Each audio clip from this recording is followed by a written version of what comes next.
નમસ્તે બાળ દોસ્તો, ડીકે એજ્યુકેશન ચેનલમાં આપનું સ્વાગત છે. આજે આપણે ધોરણ 5ની સ્વાધ્યાય પોથીના ભાગ 1માં ગુજરાતી વિષયમાં પાઠ 3 સવારે સળવળનું સોલ્યુશન જોઈશું. તો ચાલો સોલ્યુશન જોઈએ. પ્રશ્ન 1. ઉદાહરણ મુજબ શબ્દો બનાવો. તો કાનો માત્ર વગર આપેલો શબ્દ છે તેના આપણે કાનો માત્ર લગાવી અને અર્થપૂર્ણ શબ્દ બનાવવાનો છે. તો બજર, તો એનો શબ્દ બનશે બાજરી. પહેલું છે વદળય, તો વાદળિયું. બીજું છે દરય, તો દરિયો. પરસ, તો પુરુષ. ટકટબર, ટિકિટ બારી. ખણપણ, ખાણી પીણી. મસલ, મસાલો. બહનપણ, બહેનપણી. પકટ, પાકીટ. નશન, નિશાન. રખચત્ર, રેખા ચિત્ર. બાળ દોસ્તો, આ સ્વાધ્યાય પોથી તમારી સમજ માટે છે. પ્રશ્ન 2. નીચે આપેલો ફકરો તમારા મોટા ભાઈ કે બહેન મોટેથી વાંચીને લખાવે અને તમારે લખવાનું છે. લખાઈ જાય એટલે મૂળ ફકરા સાથે તમારું લખાણ સરખાવો અને ભૂલ તપાસો. તો કેકારાવના પોસ્ટ 39 ઉપર આપેલો ફકરો છે. બરાબર ત્યારે સી લઈ અને ઊભો રહે ત્યાં સુધીનો ફકરો લખવાનો છે. તો ફકરો છે, બરાબર ત્યારે જ મને એક વિચાર સ્ફુર્યો. મેં ફટાફટ સોમુનું ચિત્ર ફરીથી દોર્યું. એક નાનકડા ચોરસમાં પહેલાં મેં તેની પીઠનું મોટું ચિત્ર બનાવ્યું. પછી મેં તેના લોબા વાળ દોર્યા. પછી મેં નદીમાં તરતી હોડીના દ્રશ્ય વડે તરતી હોડીના સડનો નીચેનો ભાગ અને મારા પહેલા ચિત્રમાં દેખાતી હોડીને જોઈને મેં સોમુની આંખોમાં આંખ નાખી ભારપૂર્વક કહ્યું, સોમી સાંગી, ત્યાં જ ઊભો રહે. હવે પ્રશ્ન 3. આપેલી કાવ્ય પંક્તિઓને આધારે પ્રશ્નોના જવાબ આપો. કાવ્ય પંક્તિ છે ગીજુભાઈ ગીજુભાઈ, એ તો છે મુશાળી માઈ. વાર્તા કહેતા શિશુઓને એક એકથી એ સવાઈ. નાના મોટા સૌ બચ્ચાને ગીજુભાઈ સાથે સગાઈ. એમાં પ્રશ્નો આપેલા છે કે પ્રશ્ન 1. આ કાવ્યમાં કોની વાત છે? તો આ કાવ્યમાં ગીજુભાઈ બધેકાની વાત છે. ગીજુભાઈ શું કરે છે? ગીજુભાઈ બધેકા બાળકોને વાર્તા કહે છે. અહીં કયા બે શબ્દો એકબીજાના વિરોધી છે? તો નાના મોટા. આ બે શબ્દો એકબીજાના વિરોધાર્થી છે. કાવ્યમાં વપરાયેલ પ્રાસવાળા શબ્દો લખો. તો ભાઈ માઈ, સવાઈ સગાઈ. કાવ્યમાં કયા બે શબ્દો એકબીજાના સમાનાર્થી શબ્દો છે? તો શિશુ એટલે કે બચ્ચા શબ્દો એકબીજાના સમાનાર્થી છે. કાવ્યમાં એક પંક્તિ છે, એકની એકથી એ સવાઈ. અહીં સવાઈ એટલે મોટી, લાંબી કે ચડિયાતી? તો જવાબ આવશે ક, ચડિયાતી. હવે પ્રશ્ન 4.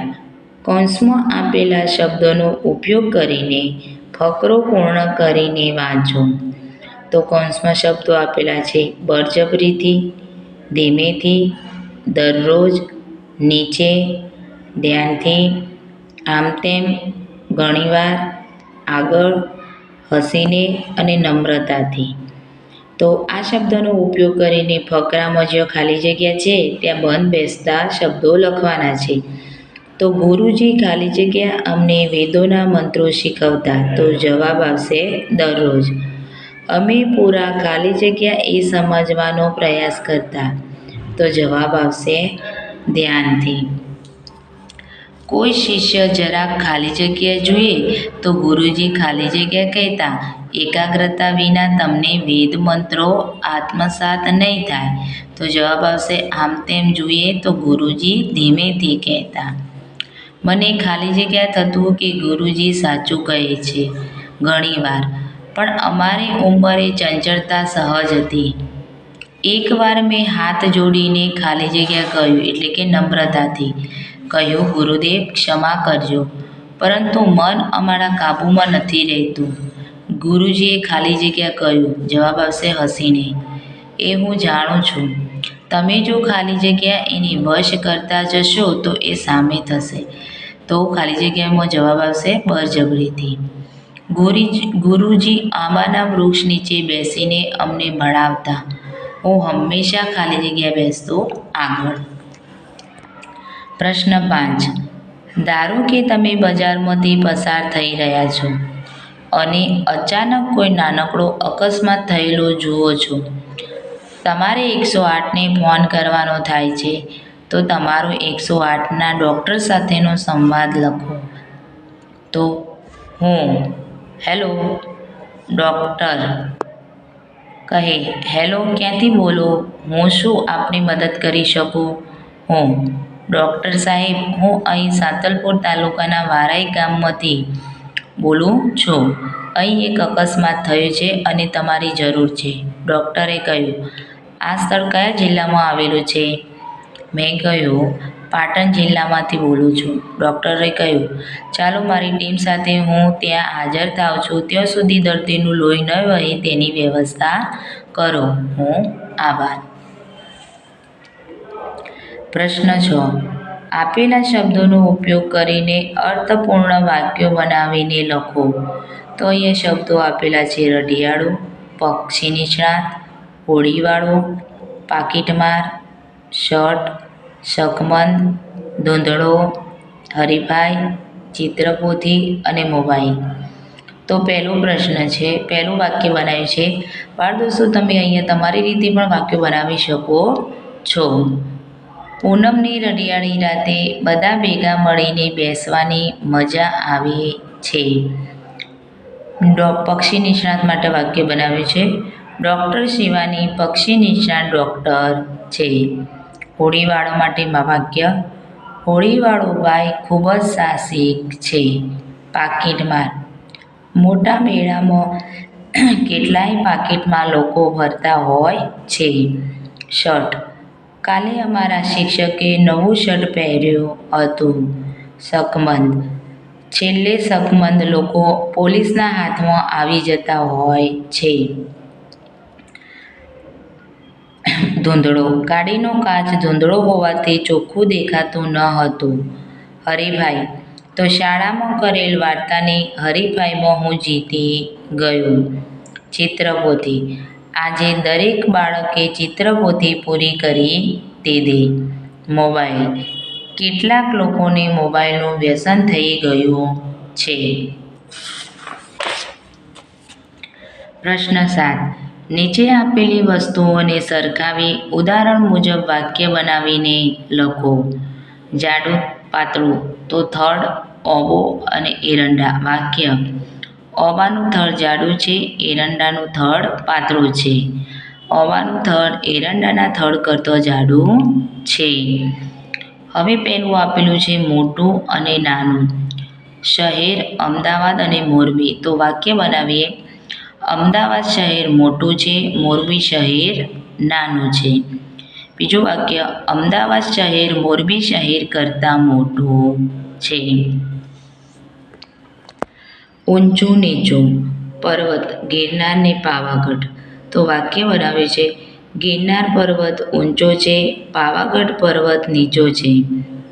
બીજું વાક્ય બનાવ્યું: ગિરનાર પર્વત એ પાવાગઢ પર્વત કરતાં ઊંચો છે. ત્રીજું વધારે ને ઓછું.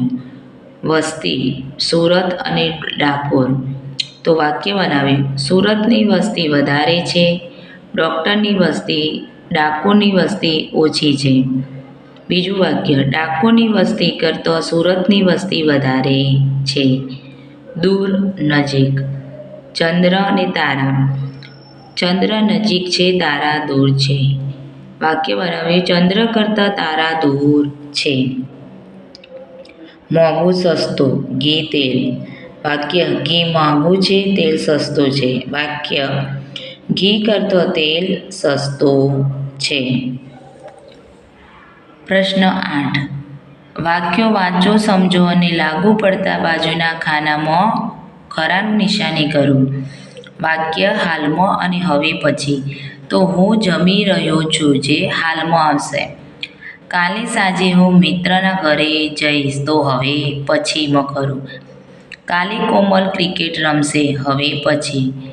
આશી ફિલ્મ જોઈ રહ્યો છે તો હાલમાં. વિક્ટર આવતા મહિને પરીક્ષા આપશે તો હવે પછી. પ્રશ્ન 9. આપેલા શબ્દોનો ઉપયોગ કરી ઉદાહરણ મુજબ વાક્યો બનાવીને લખો. ધીમેથી. રોશની ધીમેથી ચાલે છે તો સાચવીને. આપણે સાચવીને રસ્તો ઓળંગવો જોઈએ. ગાતા ગાતા. ગીતો ગાતા ગાતા નાહવાની મજા આવે છે. ફટાફટ. આપણે ટ્રાફિકવાળી જગ્યાએથી ફટાફટ નીકળી જવું જોઈએ. ખડખડાટ. માયાભાઈના ડાયરામાં લોકો ખડખડાટ હસતા હોય છે. મોટેથી. વર્ગમાં શિક્ષક ન હોય તો બાળકો મોટેથી અવાજ કરતા હોય છે. પ્રેમથી. નાના બાળકોને પ્રેમથી બોલાવવા જોઈએ. જોરથી. જોરથી બૂમો પાડવાથી ગળું બેસી જાય છે. પ્રશ્ન 10. શબ્દને ઓળખી કાઢો. માણસ એટલે કે આમાં રસ્વો દીર્ઘ કાનો માત્ર એ આડું આપેલું છે. એને વ્યવસ્થિત રીતે ગોઠવીને આપણે અર્થપૂર્ણ વાક્ય શબ્દ બનાવવાનું છે. તો કડી કડત તો કડકડતી. પ્રવેશ દ્વારા તો પ્રવેશ દ્વાર. પિકટામરા તો પાકીટ માર. શંકમદ શકમંદ. 500 તો 500.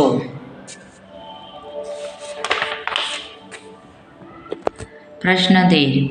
નીચેના ફકરામાં ભાગ્યન અને ભાગ્યશ્રીની વિગતો ભેગી થઈ ગઈ છે એ જુદી તારવીને લખો. તો ભાગ્યશ્રી 5મા ધોરણમાં ભણે છે. ભાગ્યન નિયમિત વિદ્યાર્થી છે. તે ગણિત તેજસ્વી છે. તે રમતમાં એવો તો કુશળ છે કે બધા છોકરા એને જ ભેરું બનાવવા કહે છે. તે કદી લેશન ન લાવી હોય એવું બનતું નથી. તે પોતાના સ્વભાવને લીધે શિક્ષકનું પણ પ્રિય છે. ભાગ્યશ્રી. ભાગ્યશ્રીના વાક્યો અહીંયા લખ્યા છે. તો ભાગ્યશ્રી 5મા ધોરણમાં ભણે છે. તે ગણિત તેજસ્વી છે. તે કદી લેશન ન લાવી હોય એવું બનતું નથી. અને ભાગ્યનના વાક્યો. ભાગ્યન નિયમિત વિદ્યાર્થી છે. તે રમતમાં એવો તો કુશળ છે કે બધા જ છોકરા એને જ ભેરું બનવા કહે છે. તે પોતાના સ્વભાવને લીધે શિક્ષકોનું પણ પ્રિય છે. પ્રશ્ન 12.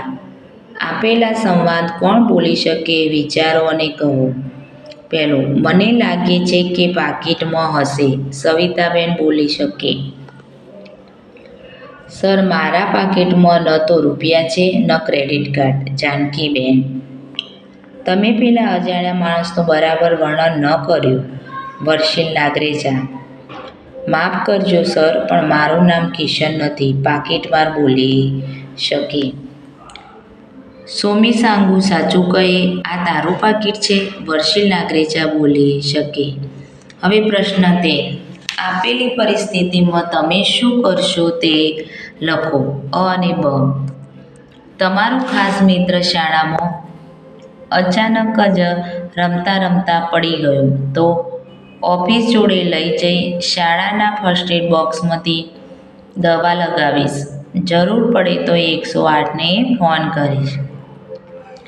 તમે નિબંધની નોટબુક ઘરે ભૂલી ગયા છો અને આજે શિક્ષક નિબંધ લખાવવાના છે તો શિક્ષકને શું કહેશો? હું શિક્ષકને સાચે સાચું કારણ કહી દઈશ અને બીજી નોટમાં નિબંધ લખીશ.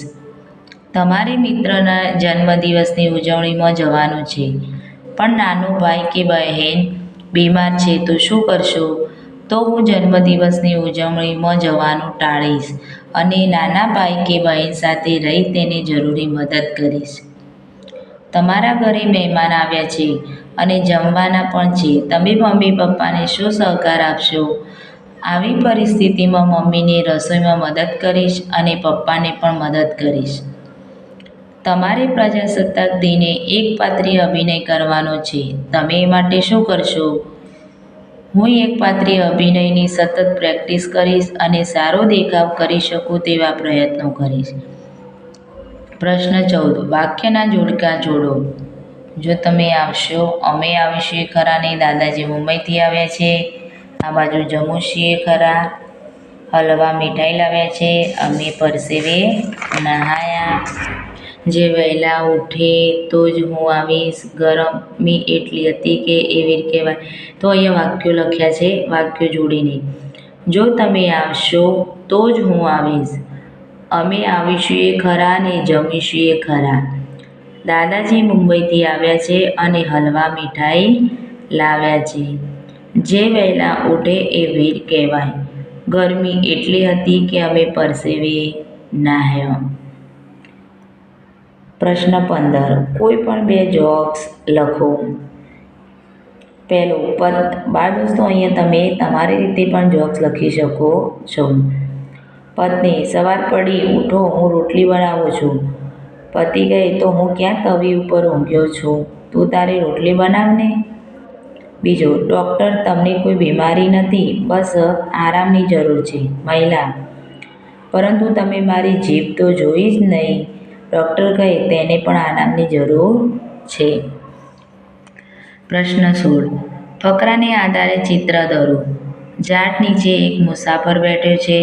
તેણે ધોતી અને ખમીસ પહેર્યા છે. થોડેક દૂર એક કૂતરું સૂતું છે.